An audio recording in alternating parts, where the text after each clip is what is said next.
Hi, everyone. This is John Hallett. Thanks again for joining us on the John Hallett podcast. Today, I've got Sepi Melamed joining me. Hi, Sepi. How are you? Hi, I'm good. How are you? I'm doing great. Just wrapping up the holidays. I'm glad to be past it, get people back on Right, and happy track. holidays. Yeah, it was felt like a really fast year, which, some of these COVID years, I'm like, yeah, just get it behind us and move on. Right. So, well, what have you, well, first off, give us a little background on you, where you're training out of, and a little tiny bit about you. Okay, so a little bit about me. I started training Krav Maga with Toni Morrison about, I want to say 16 years ago out in Manhasset in New York, on Long Island, New York. And it's been a great ride since. I earned my third degree black belt with Krav Maga Alliance, I want to say a few years ago. And currently I am training in Brazilian Jiu-Jitsu. And I just recently actually earned my brown belt in BJJ. I was recently promoted. So that's been really exciting. Awesome. Congratulations. That's a huge achievement. Thank you. I'm a mother of two adult children. My daughter is 18. She's in her first year of college. I have a son who's 21 and his fourth year of college. So life has been pretty interesting. Yeah, and you find, I always like to see and have people relate to people with kids and still be able to train and make time for themselves and, get it in and not use it as an excuse of, oh, I've got kids, I'm too busy. You've accomplished a ton with two kids. That's awesome. Always hard as a parent. Yeah, it's important to make time for something that gives you joy, especially something you're passionate about. When I started Krav Maga with Toni, I honestly felt like I had found my calling. I really enjoyed everything about it. I liked the hard training.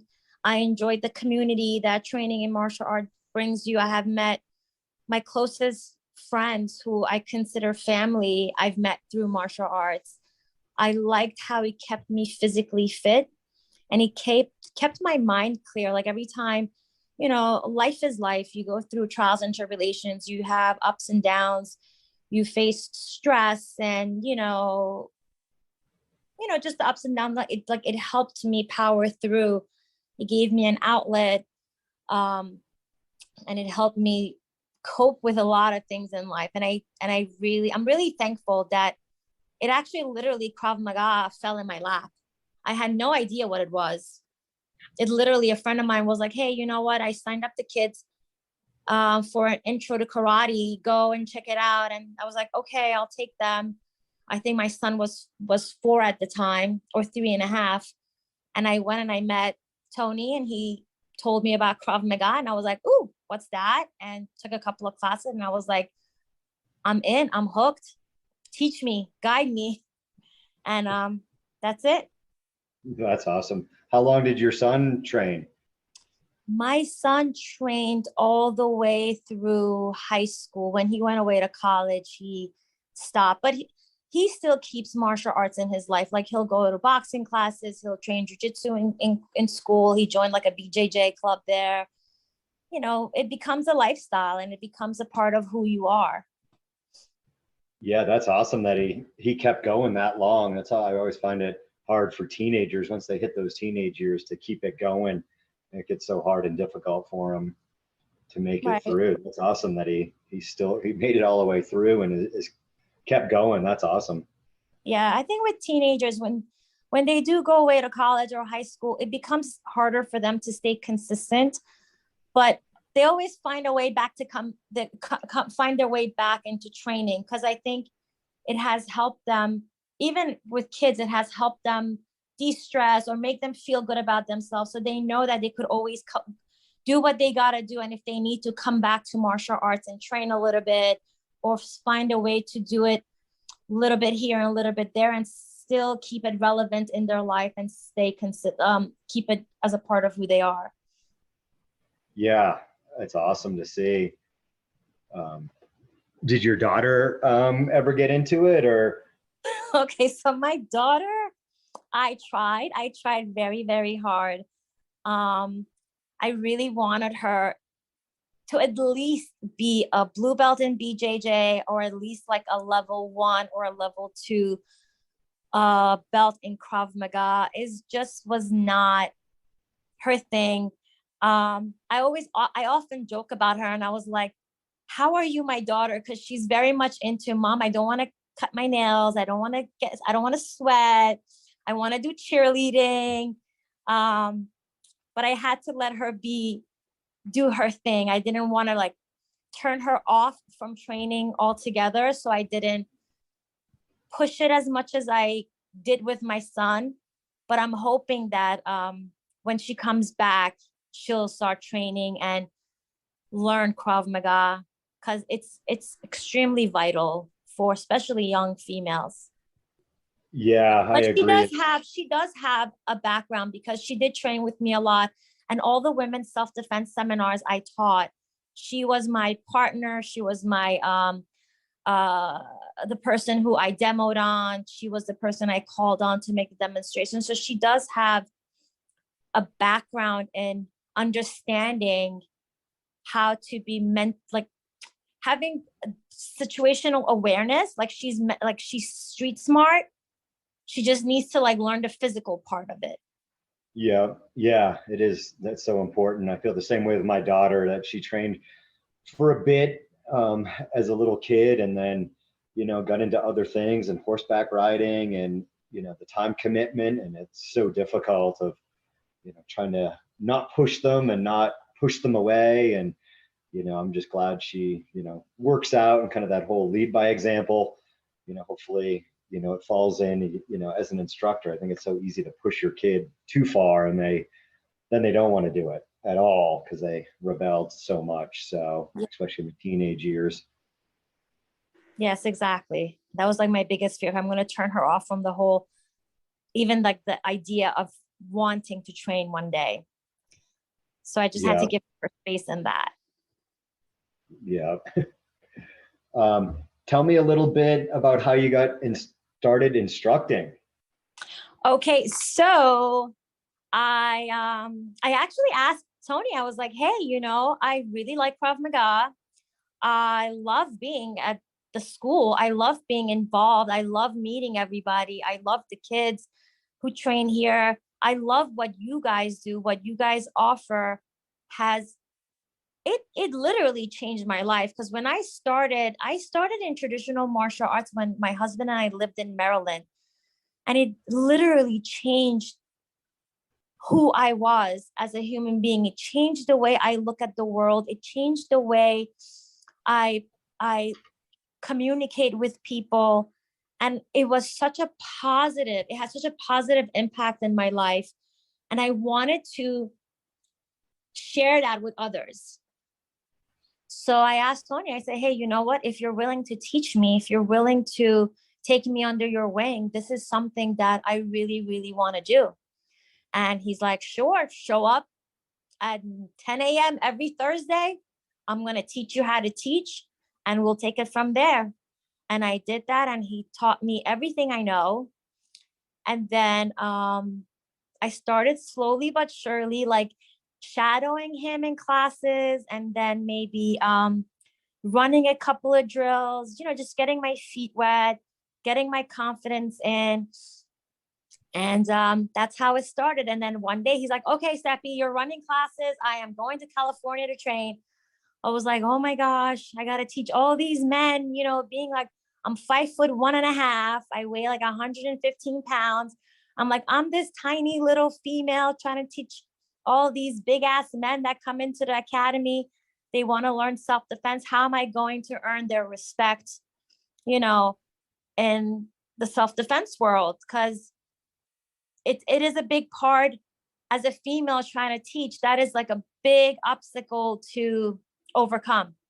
Yes, absolutely. That's what I hear from every one of my female instructors. That is just the common denominator, is like, oh my gosh, how am I teaching these men? Right. And I was like, you know what? I'm just going to do my best. And I tell you, one night, Tony wasn't here. It was the first time I was running classes all by myself.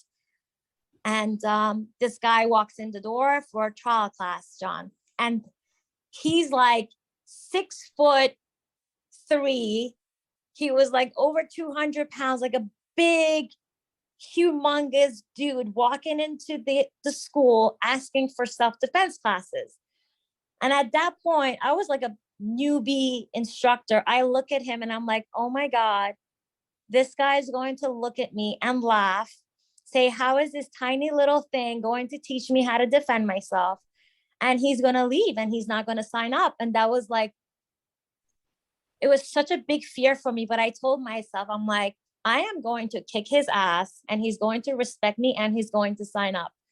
So I ran the class and I made sure that my demos were dynamic. I made sure that he had a good workout. He was sweating and he was being challenged enough, but not to the point that he was going to give up. And then I was like, okay, if this guy signs up today, this is, I want to say maybe 16 years ago. I said, if he signs up tonight, then I have what it takes to become a Krav Maga instructor. I wasn't even like a level 1 instructor. I was just like subbing because Tony had to go teach. Yeah. And I tell you, he walked up to the front and he says, I love what you teach here. I love your approach. I love the school. Where do I sign up? And John, that to me was such a huge validation. And I still to this day, him and I are like best friends. He's like my brother now. We're still communicate. His kids call me like auntie. Like, I love this guy. I always call him my Krav Maga baby. That's so like, awesome. So it was such a huge validation for him to say that. And to this day, like, he has so much respect for what Tony and I taught him and what bring to the table, like the mindset of training, seeking knowledge so you could increase your knowledge about self-defense. And it's just not just kicks and punches. Like, you got to read the books, you got to read articles, you got to talk to different types of people, you got to train in different types of martial arts. And it just like, it made me, I don't know, I was like, you know what? I have what it takes. And I can't doubt myself anymore. I just got to seek knowledge, make sure I talk to the best, train hard, and just do what I do best and do my personal best so I could help our students to get where they want to go, help them achieve their goals. Yeah, that's a fantastic story and really well done. Leading them through. I always tell our women, like get them a good workout, like kick their butt, like have them punch, prove to them that, you're in good shape and they can learn from a female. And especially when you get those guys tired and they're sucking wind, and kind of checks their ego a little bit, I think, of like, wait a second, this is a hard workout. Everybody else in here is doing well. And when you do have those live, awesome demonstrations, I think a good person is going to see that and be like, no matter who's teaching, it looks dynamic, it looks awesome and explosive, and it really sells the system. But it definitely, validates that female instructor that, she's powerful, she's just small. Yes. What tips would you give to women starting out, like those new level 1 and 2 female instructors just starting? What tips would you give them from your experience over the years? So the tips I would give. Okay, so what helped me was having immense knowledge. Besides the fact, with them training, women, we're going to train hard, and we're going to be in shape. Having a great amount of knowledge on each topic is vital. And it just doesn't go out for females, but I find it to be extremely beneficial when we're discussing topics with new students, old students, people who've been around. If you have a lot of knowledge on the topic and you could back it up with statistics, you could back it up with valid information that you have obtained on your own, it communicates expertise in that sense, if that's the best way of putting it. Yeah, I think that's fantastic. So I have read, like, I read a lot of books. One of the books that it actually changed my perspective as an instructor and changed the way I teach is a book that was actually given to me by one of our students. It's called Meditations on Violence. And I believe the writer's name is Rory Miller. That book changed the way I teach, changed my views on self-defense. It was amazing. And I highly recommend instructors, especially female instructors, to educate themselves and read the books. Another tip I would have is that women, we have to work a little, I don't want to say a lot, but harder than men in order to stand out in Krav Maga, in the sense of not being respected in the field that we are capable, we are knowledgeable, and we can do it. Sometimes size plays a big role. What I struggled with a little bit in the beginning was that I was trying to be like a male instructor. I wanted to be as tough as them. I wanted to be as aggressive as them. I wanted to be as dynamic as them, be as strong as they were. And I was looking at it the wrong way. When I realized that I'm looking at it the wrong way, it changed everything. It's good to approach teaching self-defense as a female by being yourself. Be a female in it. Our body, and I'm going to talk about physical, our bodies. Our bodies are not built like a man. Like when a man absorbs a punch or gets beat or is in a sparring match, their body recovers differently than a female. So I have, because I was thinking that I have to be just as tough as the men, I did a lot of things that was hard-headed, and I suffered injuries from it. And if I was looking, if going back, knowing what I know now, going back now, I would have had safer training.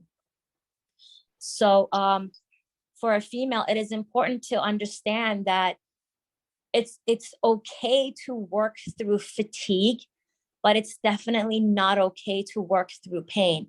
So at any given time, if in your training career, martial arts or whatever it is, if you're doing a training session for a test or anything, and if you feel like, you know what, I'm suffering, this is painful, don't work through pain. Figure out what is causing that pain, physical pain, and then address it first. Make sure you take your physical health, you put your physical health on top of the list, just like you would as if as an instructor, I need to be in shape, I need to be educated, I need to know the technique, I need to be able to articulate the technique, teach it well, I need to be able to demonstrate it dynamically. Your physical health has to be number one also. It has to be right there. So you can't just say, you know what, if I show that I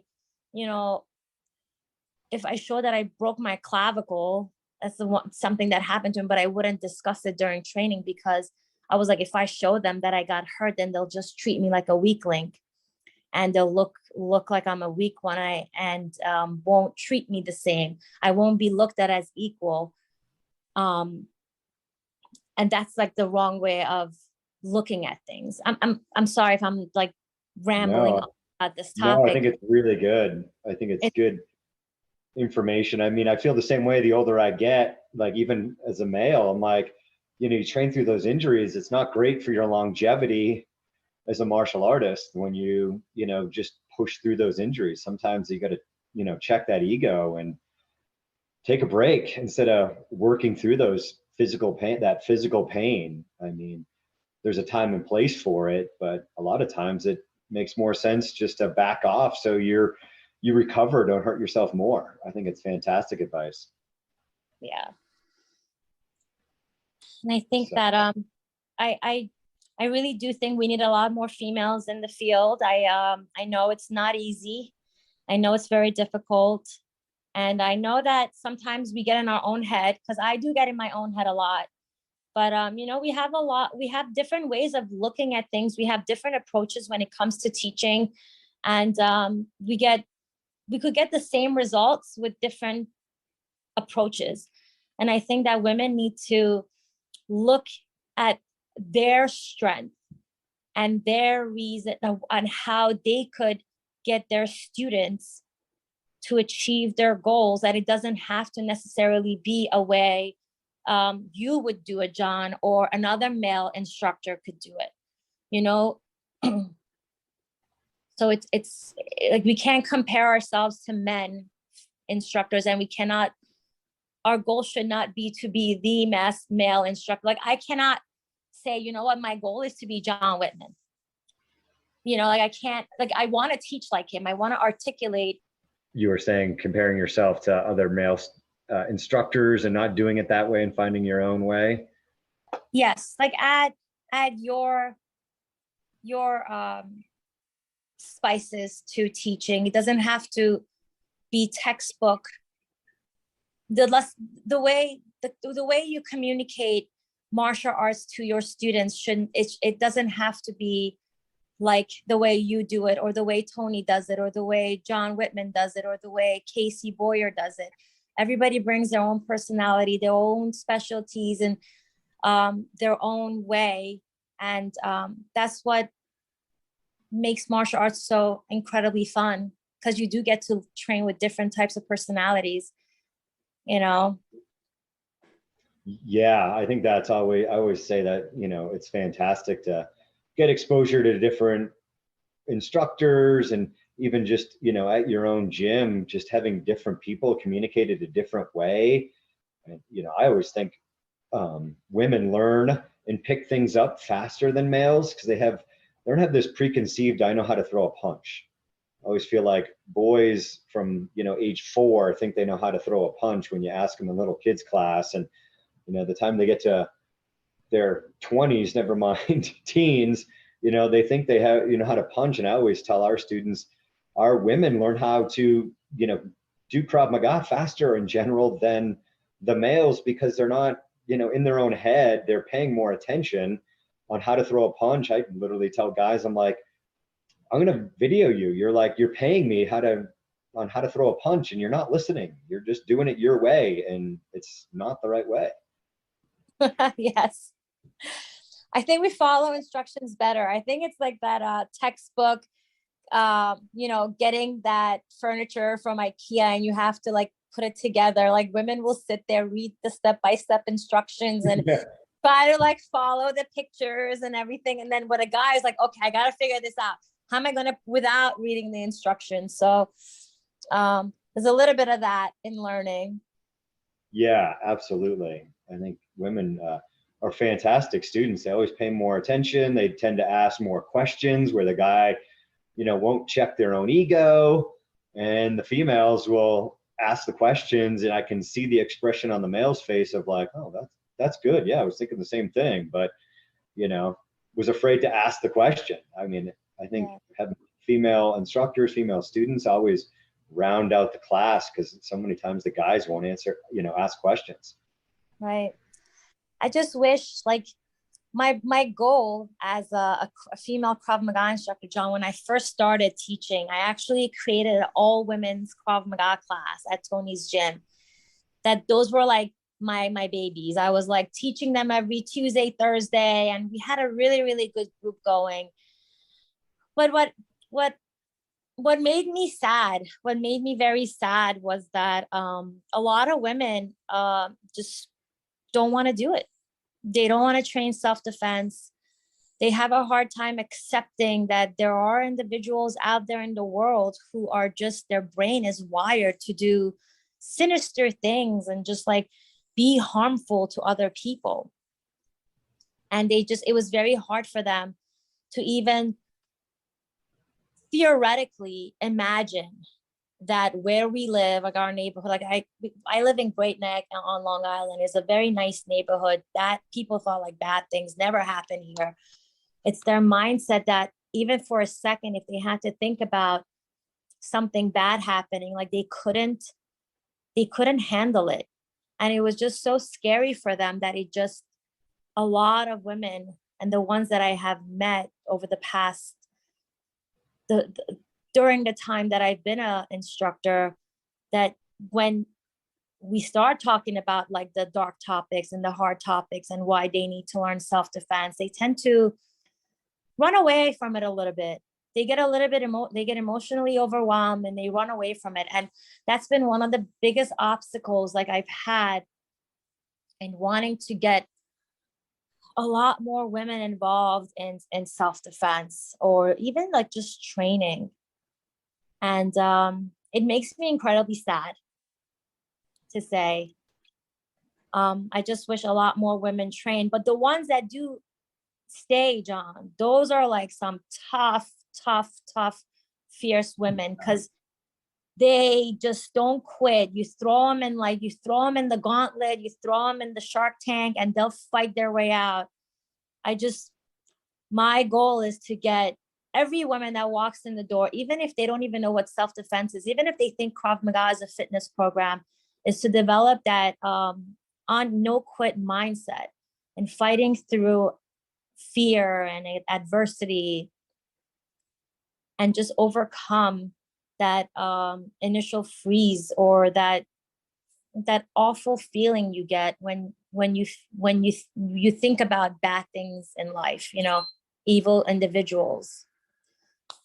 So. Yeah, I love seeing women stick with it, and just they're so much better. They come, I can just picture a handful of women that just made it so far and really came so far, weren't really athletes, really just came in, and you're like, I don't know if they're going to come back. I don't know if they're going to do a second class. And to see them progress and be able to go into those drills and kick butt, it is so rewarding. It makes all the tough times as an instructor so worth it to see them empowered that way.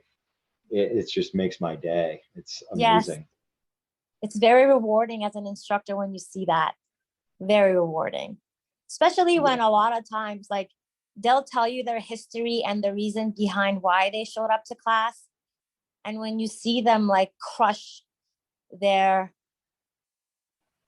fears and like the little mini demons that they've battled in the past, or even like their self-doubt walking in through your doors, when you see them fight through it and show up every time to class and overcome yet another obstacle and progress, that is extremely rewarding. I'll tell you a quick story. At the jiu-jitsu gym that I train at, it's one of the gyms that I've recently been to that we have, I don't know if you're familiar. I know you're familiar with jiu-jitsu, but like in the jiu-jitsu around our area, not a lot of females train. So a lot of my training partners are men.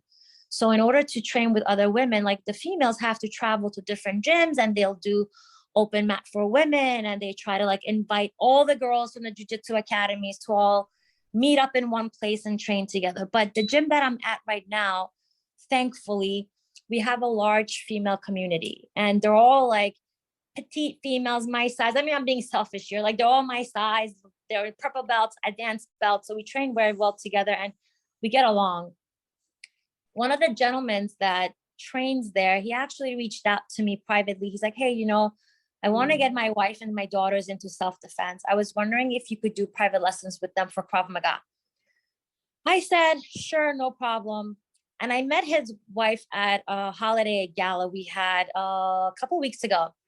And her and I started talking, and she mentioned why she chose to do what she rather do private lessons instead of walking into an actual school. And I said, and I totally understand. I sympathize. And I told her, I said, listen to me. You're looking at it one-dimensional. You want to learn self-defense and that's it.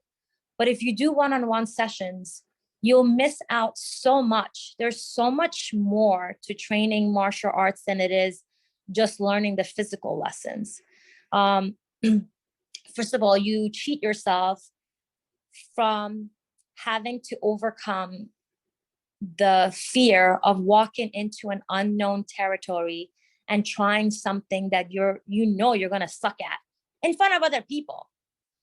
That will teach you to be brave, for you to walk on the mat doing something that you've never done before and risk looking like a novice, a total beginner, and get over your self-conscious fears of people looking at you and saying, hey, you know what, this person is a newbie,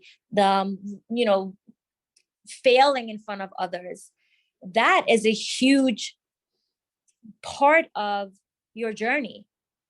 You have to put yourself in uncomfortable situations, uncomfortable positions, and you have to overcome it. That is the only way you're going to gain confidence. If you hide behind a one-on-one with me and you never set foot on the mat and train with a group of strangers who will eventually become your family, you are not learning. You're learning a physical tool, but you are not learning how to use that tool for number one is the way you carry yourself.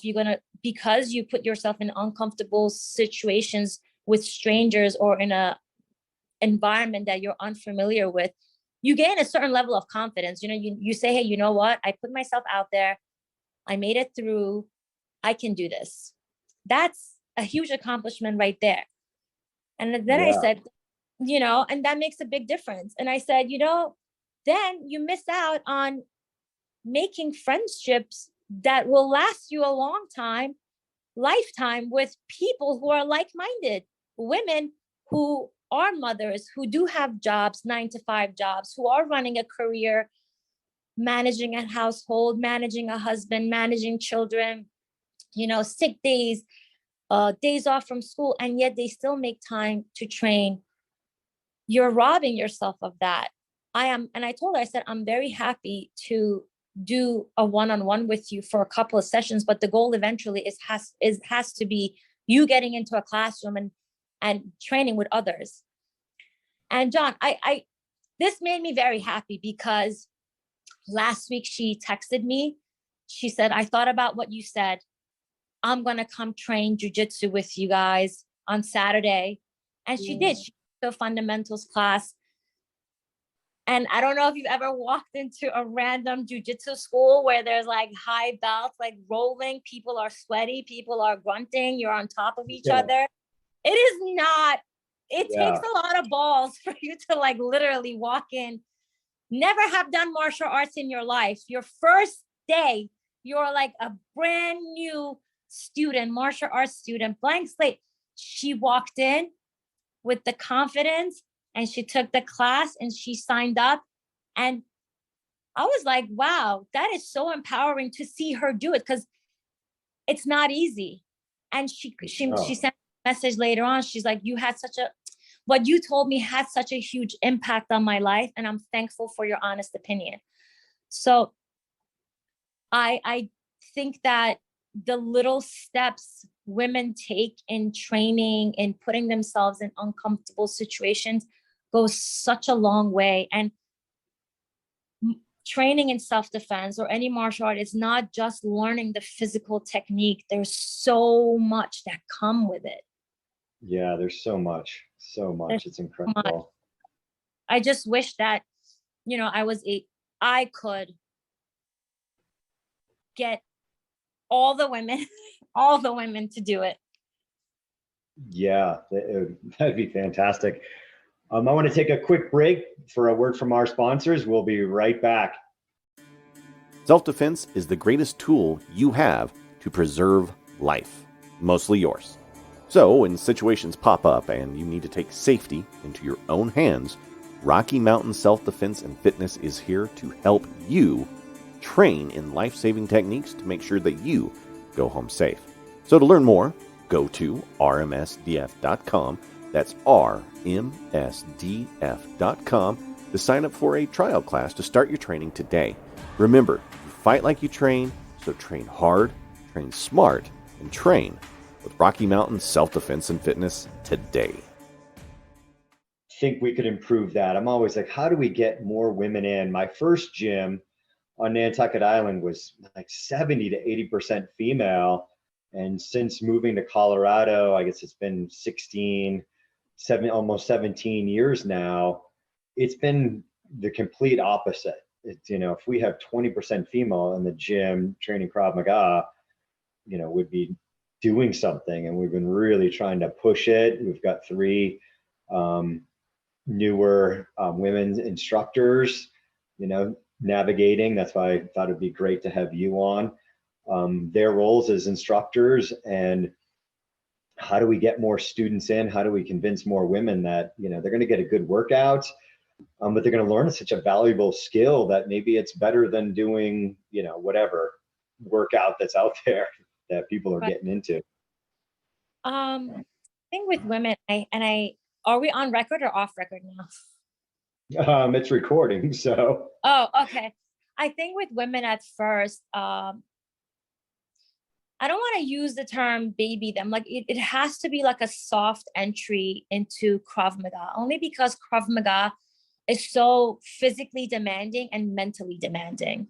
And it's kind of like they have to be educated.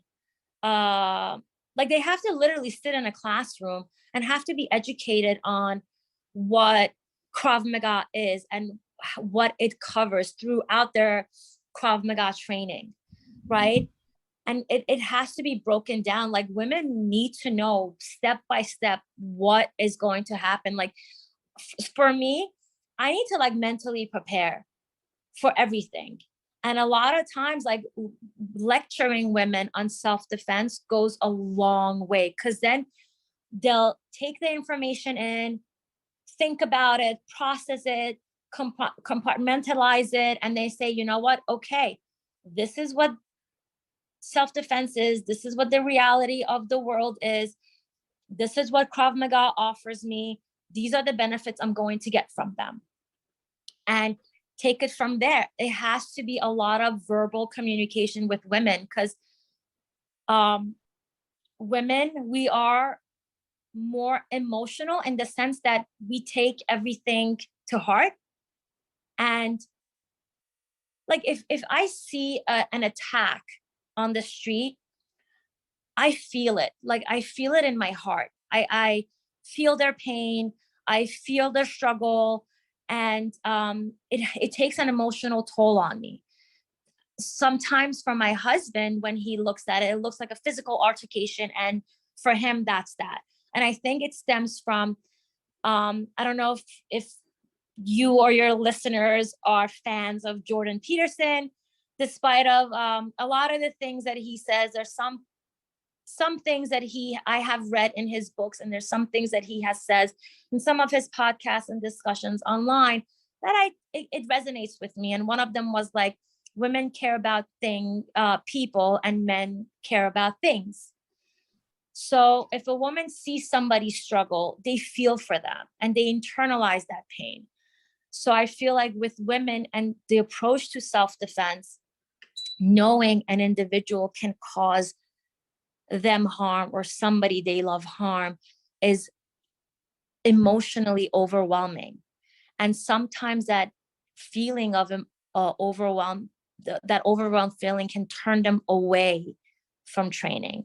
So when you verbalize it with them and discuss it with them and have a lecture back and forth question that they talk about it a lot, it tends to ease them into training more.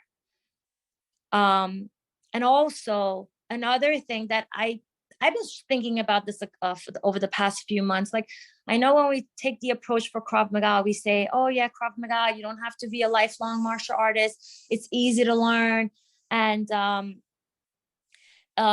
you get to a high level of efficiency in a short period of time.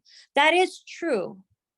Yeah. But you still have to maintain that level of expertise. It's not like learning to ride a bike and then you decide that you're not going to ride a bike anymore, and then you jump on the bike and you pick it right back up. No, there's muscle memory, there's cardiovascular endurance, there's muscle endurance. So it is a skill that you learn in a short period of time, but you have to train yourself mentally to get through those tough drills, and you have to stay in shape physically for it.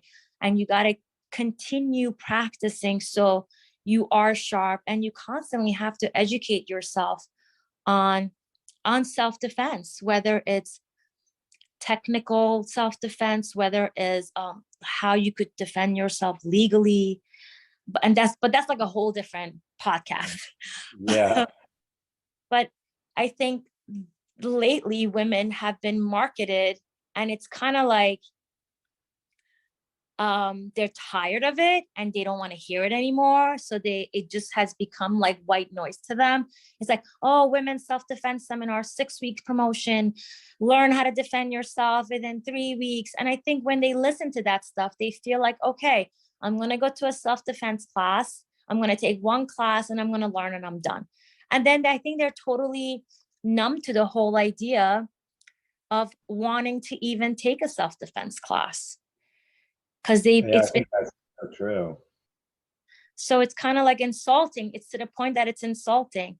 I actually like when I do my self-defense lessons, I tell women straight out. I tell them everything flat out. I'm like, listen, this is a good intro. The only thing you're gonna walk away with from my women's self-defense class today is the knowledge that is like the first level of defense, and that's having situational awareness. I'm like, that is the only skill you will walk away with today.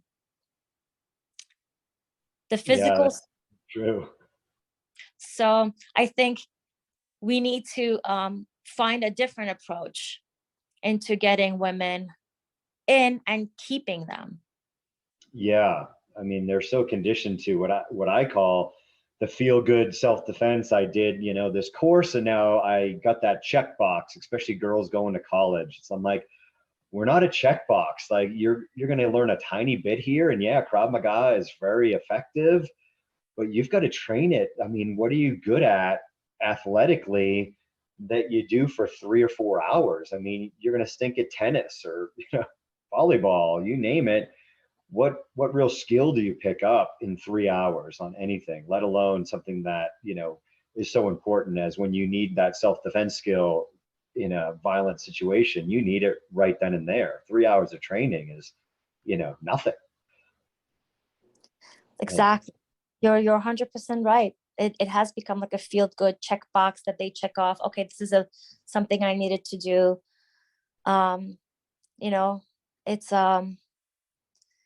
but I do know this, when you have females on the mat, female black belts, female instructors who have gone through it when it comes to like, we go to school, we go to work, we make time to train, and they can communicate that with the female students coming in, the new ones. It makes a big difference. It really does make a big difference. And having like male instructors who do understand makes a big difference too. Now, there's a difference between being understanding of women's needs and also like babying them to the point that they feel more like a weaker person, or like the weaker sex. And there's a fine line to that also.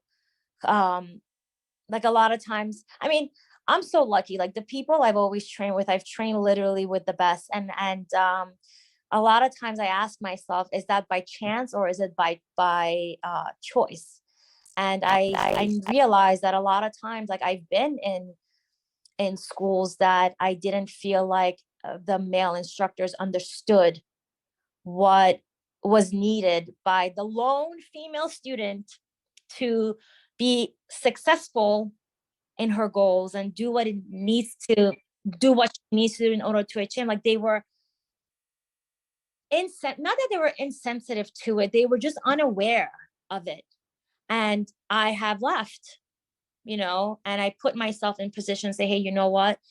In this school, under this leadership and with these students and instructors, I can achieve the goal that I have set for myself.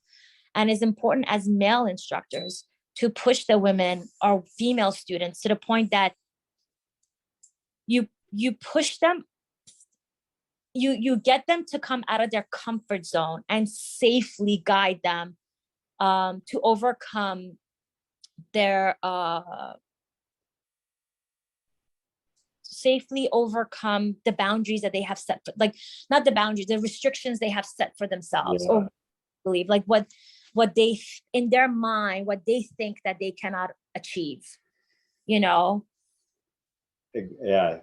very well said. I think that's so important. I think male instructors, it's almost a breakdown module of like how to train females. Not that they're different. I mean, personalities are different from here to here. I always think that's the hardest part of instructing. Of we're dealing with so many different people and so many different personalities that it is a difficult part of instructing, of getting to know people and know how you can push them, never mind the difference between sexes. And I think it's so important. I mean, I once had a male instructor, and she was fairly new, and he knew she was a sexually assaulted.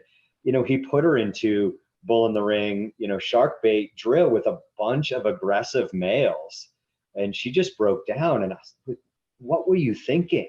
Like, why would you put her in that situation when she was so new? That's something you should have just skipped as the instructor. And, I thought he should have known better, but, bad on me. I guess, I should have worked with him more, those topics coming up more often in instructor training to guide the male instructors on what to do. Cause, that's a hard drill, no matter who you are when you're new, never mind being the only female in class and having been assaulted. That's a drill that I would save for later versus a white belt. Right. I think in the certifications that I have taught and the ones that I have taken myself, I don't recall that topic. And that is a very important topic. People who were assaulted do seek self-defense training. And a lot of times they don't talk about it before they jump into class. Sometimes they do discuss it beforehand. And it's important for up and coming instructors, male and female, to know how to handle a situation like that. So they don't deter anyone from training because they get triggered by a memory, so I do agree with you. You're right. Topics like that should come up in instructor training. I think we should send an email to John. I don't know if we cover that a lot. That should be level 1. Yeah, it really should be early on. I mean, not that there's always so much to cover in instructor training, but it's like increase your knowledge. Maybe it's a video module that people have to watch, after. Like we have one set up for our students on the, like you said, meditations on violence. I believe that's in my top 10 that I give to my students and instructors of martial arts books. But there's a Gift of Fear with Gavin DeBecker, and he's got a great online course that's free for women from the Gift of Fear, which I think is fantastic. And we try to push that to our women, like, go through this, and here's some stuff to do outside of class to further your knowledge, and go through this online training from the Gift of Fear, which I think is fantastic. Right. But as well, like for instructors, maybe it is just, not trying to cram more into that training, but hey, complete this module and answer some basic questions on a e-online learning platform. I think that's a very good idea, because I think that does become instructors, new instructors who face a female who was assaulted more often than people think. Like every time I've taught, I've had many situations that, we'll be doing like a basic drill, especially in my only female self-defense classes, that, there was one time this female started training, and we started doing, I was doing a defense where somebody covers their nose and mouth from behind. And as soon as another female covered the defender's face, it actually triggered a memory that she had suppressed from when she was a child. Oh my gosh. It was very sad to see her. It was a very sad thing to see. And all of a sudden she was like, oh my God. And she freaked out. And, I took her off the mat. I had one of my advanced students run the drill, and I took her into the office, and she explained to me that it triggered a memory of when she was sexually assaulted. I guess the person who sexually assaulted her had covered her nose and mouth so she doesn't say anything or yell. And that was my first time as an instructor going through something like that. And I just didn't know what to say. I had no idea what to do. I told her that she's in a safe space and she doesn't have to do the drill. And, you know, she left and never came back. And it broke my heart. But Yes.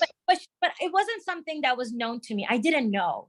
Yeah. But I You had a can't. better tool dealing with it when it had happened, you know? Yeah. Yeah. That is so hard when stuff is triggered out of training and they don't come back, because it breaks your heart just to hear it. And when it does happen, you know, that we can't do anything as instructors when we don't know. And, you know, it's just a personal thing that they need to build trust in the instructor. I mean, some people are pretty upfront about it, but, you know, other people, you know, don't say anything until years into training. So we don't know, you know, that drill is going to trigger something. It is such a hard place to be, because we do want to see them improve and continue. Right.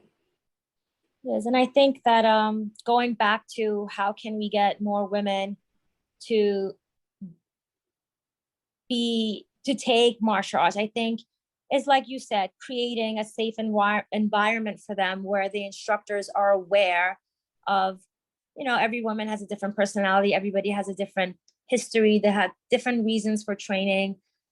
Having a safe space, having a fun space. You know, not every female responds well to tough love. I tell you a funny story. Tony is a very tough instructor, as you've seen him. You know, the way for me, like, I have a tough personality. I don't know, I'm a Middle Eastern woman. I grew up with like brothers and fathers and uncles. Like we grew up tough. Like, I have a very thick skin. So the way Tony taught me or trained me, it doesn't work on everybody else. Like, I see it now a lot of times, like even in my jiu-jitsu school, like women be like, oh my God, you know, the instructor was so hard on me. They get emotional. The women do get emotional. They do cry if they don't perform well. They do get upset, and you can't just say, oh, whatever, you'll get over it. You just shrug it off. Sometimes, you know, you have to say, hey, you know what? I understand you're emotional. Like, be a little bit more sensitive to them having like an emotional, expressing themselves emotionally on the floor, on the mat, or behind closed doors. I know as male instructors, like, you feel like you have to fix it, and it's like very uncomfortable. But just having an environment that understands that, yes, one day you're going to have a bad training session and you're going to cry and get off the mat. And yes, you will be loved. You would be, you're still tough. We don't look at you as a weak link. And I think that for women gets, it becomes a great tool also, knowing that, hey, you know what? I got emotional, I cried, but these are my people. They understand me. They're not going to call me emotional. They're not going to call me a crybaby. They're not going to judge me because I showed and expressed my emotions. And I think that is also important. And, you know, if just having a little bit more of an understanding for female.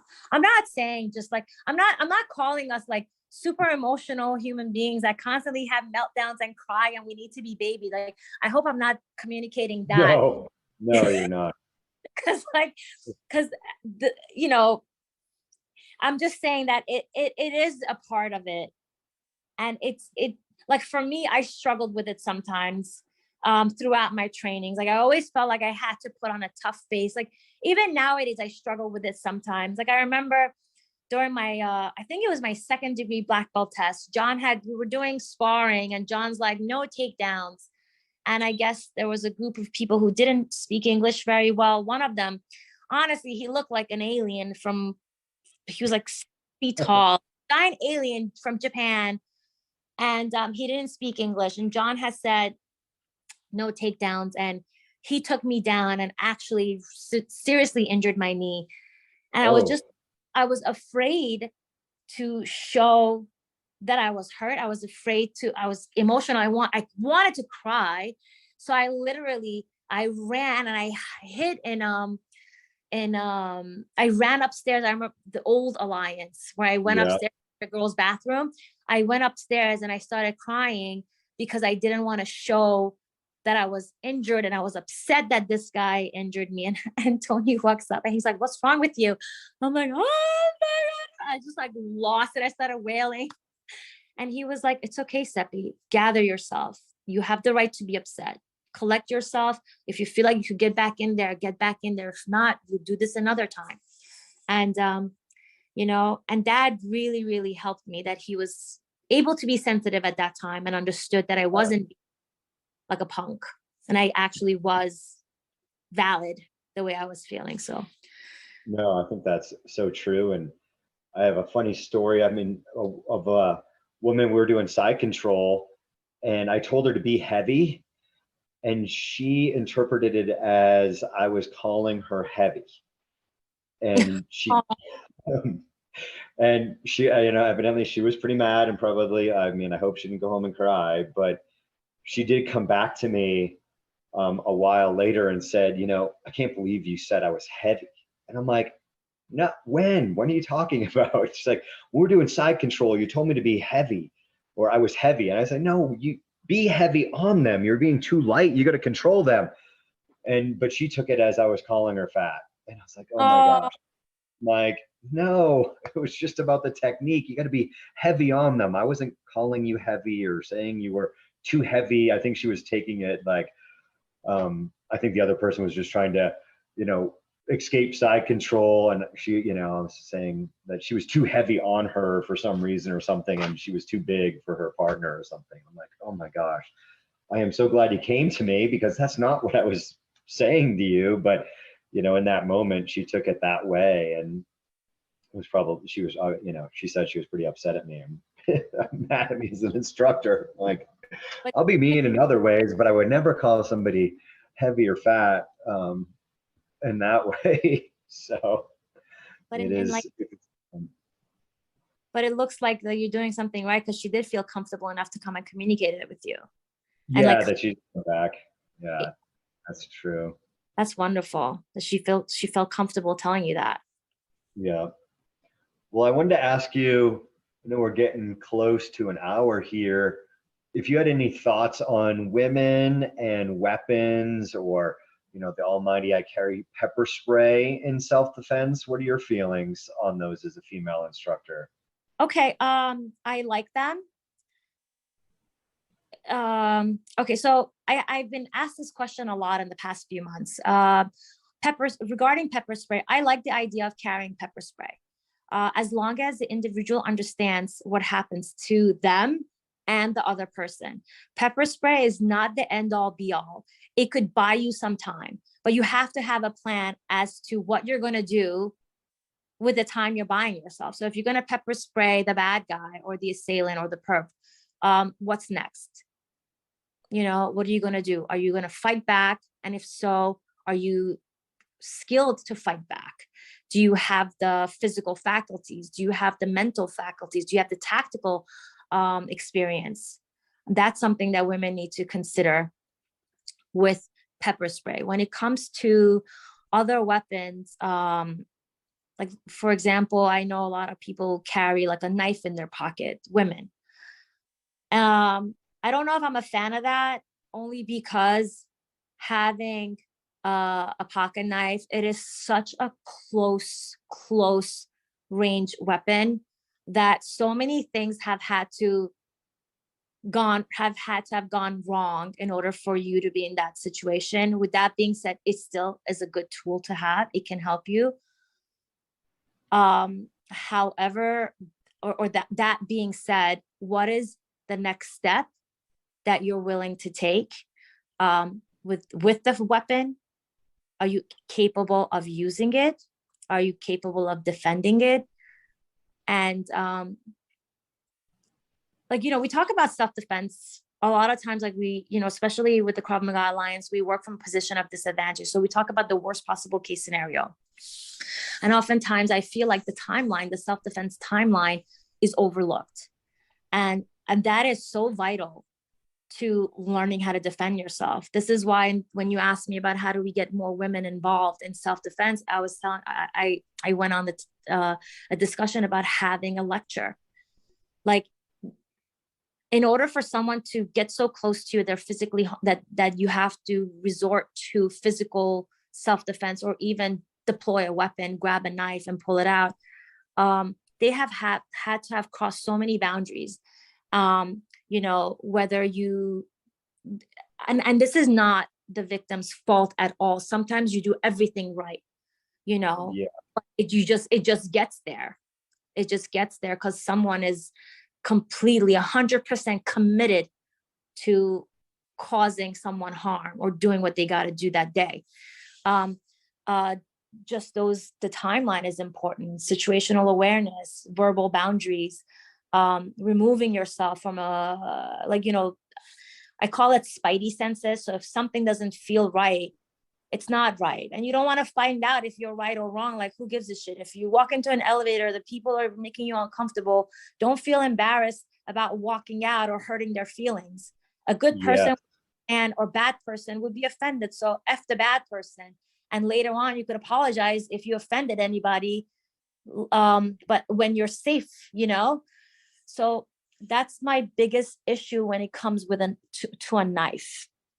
A firearm, I think, I live in New York, so it's like very, but I do believe that everybody has the right to bear arms. I am 100% for the Second Amendment. That being said, I do believe that you have to train. Like, if you can't make it to the range once or twice a week, the firearm becomes a liability. It's like one thing, Jeremy Stafford, Jeremy, right? Yep. That's one thing he says all the time that resonates with me. Whenever we have our trial by firearm seminars, he always says, you can't buy a guitar and call yourself a musician. You have to train.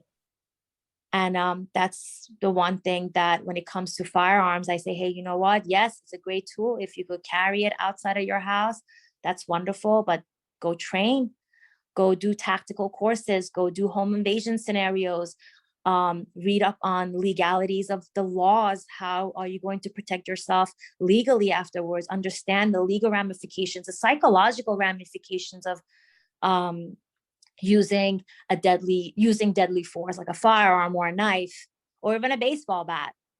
If you don't think about it, I always tell people, have you run those scenarios in your head when you personally are going to, deploy any of those weapons, but especially something like a knife or firearm where it is deadly versus, pepper spray? That, have you run those scenarios in your head? Are you willing to do that? When are you willing personally to use that weapon? And if you're not training, you're not training, whatever it is. I think that's the biggest thing, I feel with people and weapons. They feel like, well, I've got the pepper spray, I've got the gun, but they don't train with them. And it is just such a huge liability that they're not training with that weapon. And it's back to, now you got a feel good weapon. You feel good about it, but it's really a liability, and you could be hurting somebody else, let alone, just giving yourself false confidence. Yes, exactly. And I think that's, it becomes like it has many layers, like an onion. It's not even a gray area, it's many layers. It just, as long as women understand whatever tool they're using for self-defense, a weapon, whatever weapon they're using for self-defense, as long as they understand how the weapon works mechanically, if they have like a tactical plan, if they have and they have, okay, so you draw your pepper spray, you buy yourself time, what's next? I think it's important to sit down and come up with like a clear tactical plan. It's like evacuating during a fire drill. The fire alarm goes, all right, what's next? That's the first line of defense. What are we doing now? Where are we going after this?